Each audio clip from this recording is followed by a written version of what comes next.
Hello, and welcome to episode 2 of the Story Radio podcast, the podcast for lovers of short stories, writers, and readers. Today, we're going to be listening to Meringues, written and read by Miki Lentin. Meringues. The annual Dinner with Refugees Christmas party, held in an opulent house in Muswell Hill, was in full swing. Tinkly music played in the background, candles and cards adorned the mantelpiece, and bottles of bubbly were popped and poured into champagne flutes. Guests arrived laden with hot food wrapped in tinfoil and wore crepe paper Christmas hats that stuck to sweaty foreheads. I was hosting Rashid in my house, a refugee from Iran. He'd never been to a Christmas party before, so I thought we'd go along and maybe he could make some friends. "Which one is your refugee?" asked Patrick, introducing himself. "You mean Rashid," I responded.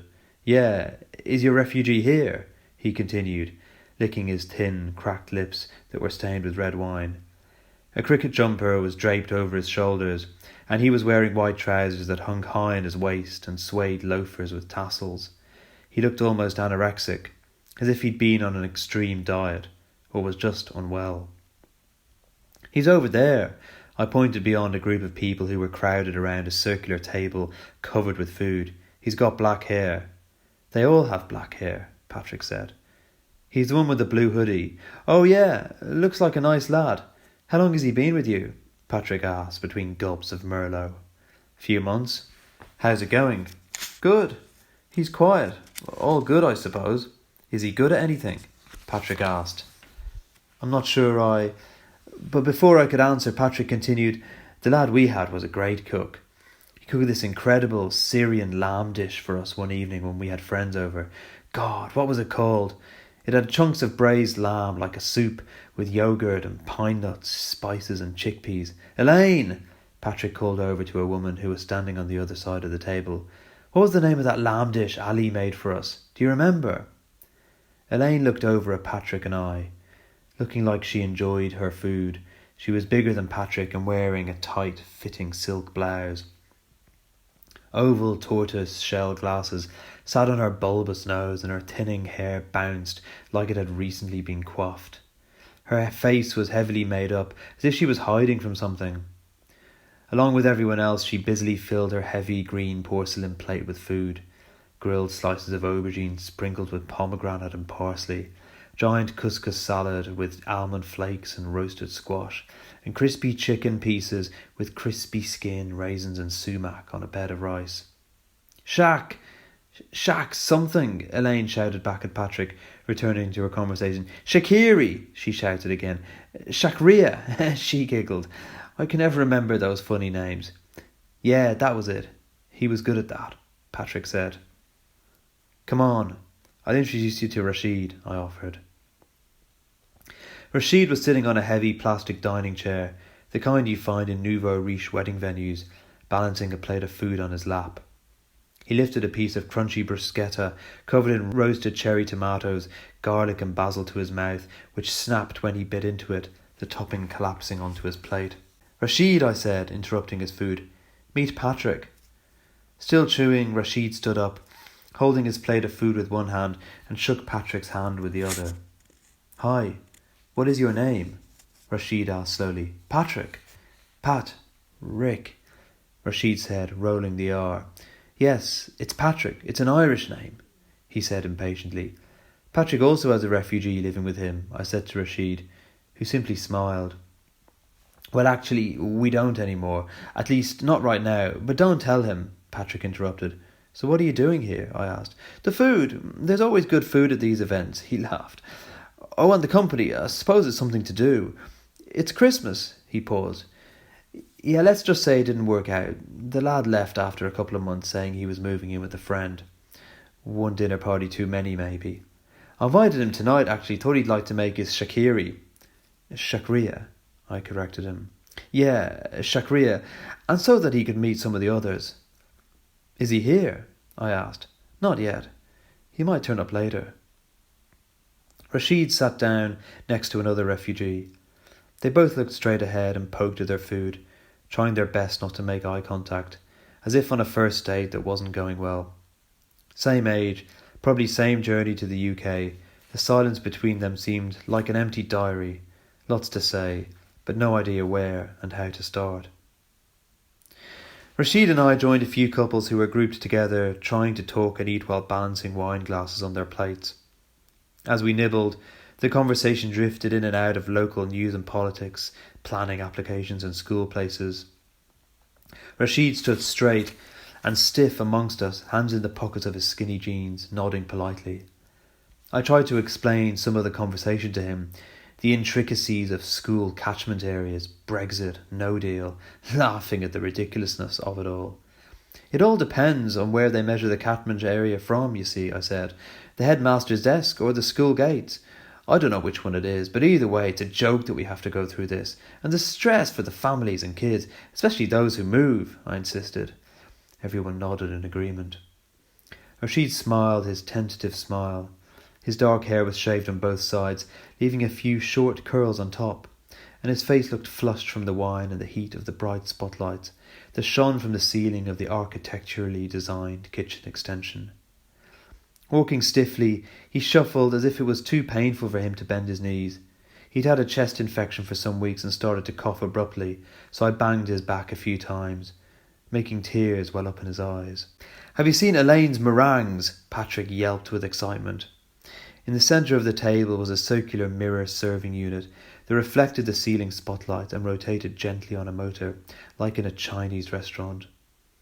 On a silver serving platter sat a tower of plump white and pink peaked meringues, swirls and swishes of perfectly cushioned pristine baked egg white, one piled gently on top of the other like an untouched snowing alpine scene. Waterfalls of chocolate and strawberry sauces trickled through the crevices that had cracked slightly into the meringues, creating a river of sauce on clumps of raspberries that surrounded the bottom of the pile. No one had yet dared spoil the immaculate presentation. "Elaine's party piece," Patrick announced. "She's won prizes for her meringues, you know," he said proudly. "First at the Church of St. John annual baking competition, 3 years running." "They look sensational," I said. "What's your secret?" "They are," Elaine said, now standing next to me. Her breath smelt of wine and bits of parsley were stuck between her teeth. "It's all in the beating, you know, and the timing," she continued. Never open the oven. Keep it closed, tight, and don't even look to see what's happening. I'm awfully superstitious that way. Sometimes I hide in the bathroom or the garden when they're cooking, so I don't tempt myself to look. One time Patrick opened the oven to have a peek, unable to control himself. "Ruined! The whole lot! Ruined!" "Shall we try one?" Patrick asked, jumping in. "Maybe one of the, boys should go first," Elaine said. You mean refugees?" I said. "Yes." Elaine studied me through her glasses. They were thick as magnifying lenses, covering her melon-shaped face. Rashid went first. I knew he had a sweet tooth. The crowd hushed in anticipation, now circling the table like an audience watching a spectacle. The music was turned down. I scrunched up my Christmas hat. Elaine passed Rashid a pair of silver tongs that had Elaine Dixon, Baker Supreme, 2013, 2014, 2015 engraved on one side. "Please, take whichever one you want," she motioned to Rashid, holding his arm gently. "And don't forget the cream and raspberries." She smiled and clapped her hands lightly like an overexcited child. Rashid ran the tongs up and down the snowy range, carefully eyeing up his choice, a wide anticipation in his eyes. The small meringues with tiny chocolate-coated tips sat at the top of the pile, while the heavier ones supported the peaked structure. Rashid went large and pincered a crispy thick meringue the size of a grapefruit at the bottom layer. Slowly he lightly pulled and pinched 2 of the baked wonders with the tongs, one at a time, like he was extracting milk teeth. Edging them out carefully, they made a light, raspy, sandy sound as they rubbed against each other. He placed the meringue slowly onto his china plate, scooped up some whipped cream and fresh raspberries and dug in. The crowd breathed and returned to their plates of food, the main event over. A toothy smile swept over Elaine's face. Rashid passed me the tongs.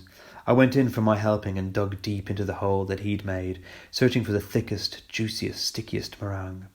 My hand was deep in the cave when the avalanche began. At first, a few sticky drops of sugary syrup dripped onto my wrist, but as I removed my hand and the tongs, the mountain range collapsed into itself like a volcanic crater. Peaks and edges broke off, collapsing into soggy piles of chewy sugar in a casserole, and cracks of white crumbliness fell away like snowdrift onto cheese boards and into wine glasses. Pointy peaks of chocolate-covered meringues crashed onto plates, and cutlery and strawberry sauce cascaded onto the table and started to drip one drop of syrupy sauce at a time onto the oak floor. "I'm so sorry," I said, turning to Elaine. "Patrick!" she cried. "Patrick, it's been ruined." "It's okay, darling. Come on, let's go," Patrick said. "Look, stay," I pleaded. "It's been a lovely evening. We can salvage them." I started to put the broken shells of loveliness back together while trying to avoid crushing more chunks of splendour that had fallen onto the floor. "My meringues!" She looked up at me. "They were meant to be a treat, not for you. For them!" she barked. "I wanted the boys to enjoy them, after all they've been through. I just wanted to do something nice, for them."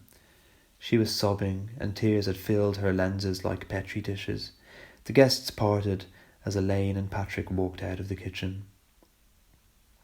I went to sit next to Rashid, who was enjoying digging into the crunchy mess and picking his teeth to remove the chewy bits.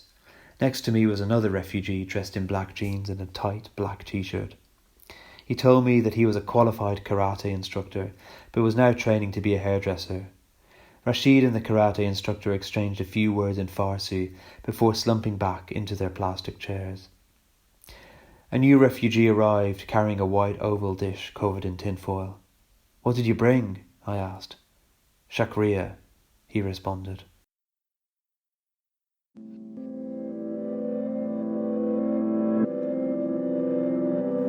That was Miki Lentin, reading from his short story, Meringues. Don't forget to subscribe to Story Radio Podcast for our next episode. You can find us on storyradio.org or send us your stories to submit